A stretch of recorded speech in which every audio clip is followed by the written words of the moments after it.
Hii sio movie, ni stori ya kweli ya kijana aliyefundishwa mateso, mauaji pamoja na ujasusi. Mwisho wa siku akabadilika kuwa target yeye mwenyewe, akakimbia kutoka kwenye kambi za siri za serikali. Kijana John Ngwelu mwaka 2005 anakuwa amemaliza chuo kikuu. Baada ya kumaliza chuo kikuu, anaanza kujitafuta kimaisha. Anajiunga na kitu kinaitwa Youth Wing. Sasa Youth Wing ni nini? Chama kikuu tawala cha pale Zimbabwe kina kundi la vijana. Kundi hilo la vijana linaitwa Youth Wing. Ndani yako anakuwepo huyu anaitwa John Ngwelu, na vijana wengi pale Zimbabwe wanakuwa wamejiunga katika hilo kundi la Youth Wing. Lakini kuna siku moja kwenye hiyo Youth Wing linatokea dili kubwa sana. Kuna chombo cha usalama kinakuwa kimekuja kuhitaji vijana wajiunge nacho. Ni chombo gani hicho? Kinaitwa NCO. Sasa hiki chombo ni chombo kikuu cha ulinzi pale Zimbabwe.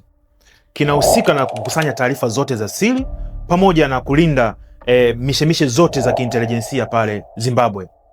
Walikuwa wanatafuta vijana, lakini chombo hiki cha usalama cha Zimbabwe mara nyingi huwa kinachukua vijana kutoka kwenye Youth Wing ya ZANU-PF. Mojawapo waliwachukua wao wakina John Ngwelu.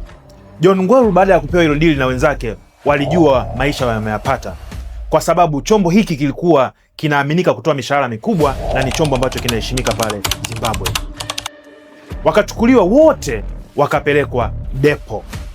Depo ni sehemu, yani ni kipindi ambacho jeshi au chombo chochote cha usalama wanafanya mazoezi, huitwa depo kwa wale ambao hawajui. Basi vijana wote wakachukuliwa wakapakizwa kwenye magari moja kwa moja katika depo za siri. Kumbuka hivi vyombo vya usalama huwa vinafanya hizi depo zinakuwa ni za siri sana, sio kila mtu anaweza kuzijua. Sielewa. Kufika kule wakagawanya katika makundi. Kundi la kina John Ngwelu waliitwa Charlie 4, au kwa kitaalamu haya makundi huwa yanaitwa kombania, lakini kwa kutokana na vyombo vya usalama huwa wanakuwa wanne. Sasa kundi la kina John Ngwelu kama Charlie 4 waliaminika kwamba wenyewe walikuwa wana akili sana kuliko wengine. Kwa hiyo hata pale depo walikuwa wanapendwa sana kuliko makundi mengine, kundi hili la Charlie 4. Sasa kundi la Charlie 4 lilikuwa special sana. Nakumbuka haya mazoezi yote yalikuwa ni mazoezi unafundishwa na unafanya kwa vitendo. Charlie 4 liliripoti taarifa zake moja kwa moja kwa viongozi wa chama cha ZANU-PF Harare. Lakini pia kundi hili liliripoti ripoti zake moja kwa moja kwenye ofisi kuu za usalama wa taifa. Ndio ujue jinsi gani kundi la Charlie 4 lilipendwa ndani ya hii system. Sasa lakini Charlie 4 walikuwa wamekabidhiwa kwa mtu mmoja anaitwa John Simbada. Sasa John Simbada ni nani? John Simbada alikuwa amekaa kwenye kitengo mmoja hatari sana kinaitwa counter intelligence. Maana ya counter intelligence ni kitengo maalum ambacho kinahusika kupambana na vyombo vingine vya usalama wa taifa vya nchi nyingine, ndio kinaitwa counter intelligence. Na mkuu wa operation hii alikuwa ni John Simbada. Lakini John Simbada alikuwa na ukatili wa hali ya juu, alikuwa hana umswali wa Mtume, na huyu ndo alikuwa amekabidhiwa kikundi cha Charlie 4 cha kina John Ngwelu kukiongoza, na walipewa ideology kali sana za kisiasa. Mojawapo ni kumsupport Robert Mugabe, rais wa wakati huo, kwa gharama yoyote ile. Lakini wakati huo Robert Mugabe alikuwa akipambana na makamu wa rais anaitwa Joyce Mujuru. Waliambiwa hawaruhusiwi kumsupport Joyce Mujuru, inatakiwa wamsupport Robert Mugabe. Sasa hapa unaona kabisa hii ilikuwa sio system tu, lakini pia ilikuwa ni system ya kisiasa ambayo iliwajenga hawa maagenti wapya kisiasa pamoja na kumlinda Robert Mugabe. Lakini sometime kama nilivyowaambia pale mwanzo, mafunzo hayo sometime yalikuwa ni mafunzo ya vitendo. Kwa mfano, wakina John Ngwelu sometime walikuwa wanapewa kazi ya kwenda kumlinda waziri. Lakini hiyo kazi ilikuwa sio kumlinda waziri tu, ni kumfuatilia nyendo zake na kuchukua siri za waziri husika. Sometime waenda mpaka kwenye nyumba ya waziri kama walinzi, lakini walioenda pale kama kufanya spying live. Hawakuishia hapo, walikuwa wanatengeneza matukio ya kisiasa.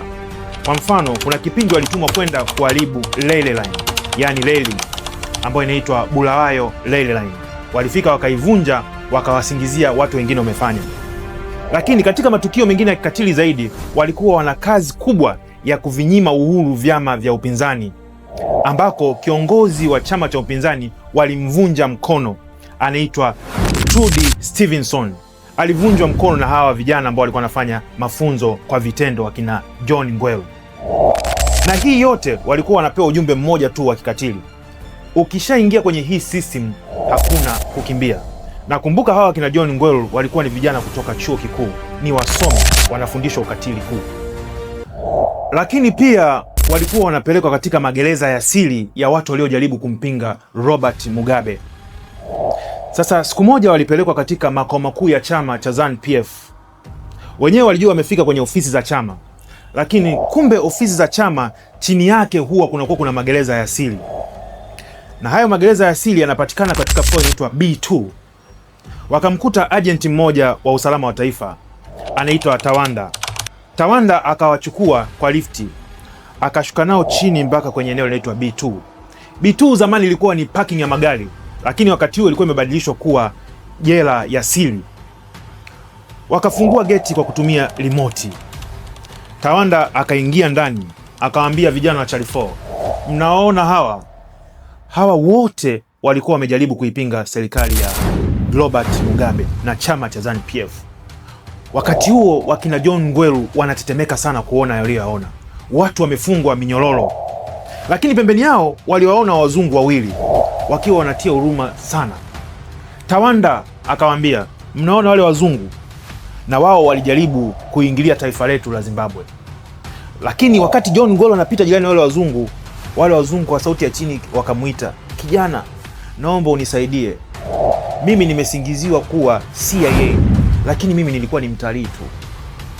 CIA ni chombo cha usalama cha Marekani, ni chombo kikubwa sana, lakini hawa wazungu wawili walikuwa wamekamatwa kwa kuhofia hawa ni watu wa CIA, wako kwenye jela ya siri ya usalama wa taifa wa Zimbabwe.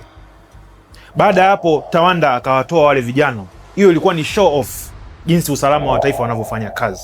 Wakapanda lifti na kurudi kwenye makao makuu ya chama cha ZANU-PF. Wakafika ofisi za chama. Tawanda wakaambia, bado nataka niwapeleke kwenye jela nyingine ya siri. Wakapandisha lifti mpaka kwenye gorofa ya mwisho kabisa. Walipofika kule, lifti ikafunguka. Wakina John Ngwelu walishangaa kuona watu wamefungwa minyororo, wengine damu zimetapakaa mwili mzima, watu wanalia. Tawanda kwa sura ya kikatili akawageukia wakina John Ngwelu akaambia, hawa wote mnaoona hapa walijaribu kumpinga Robert Mugabe, na huko nje hakuna mtu ambaye atawakumbuka.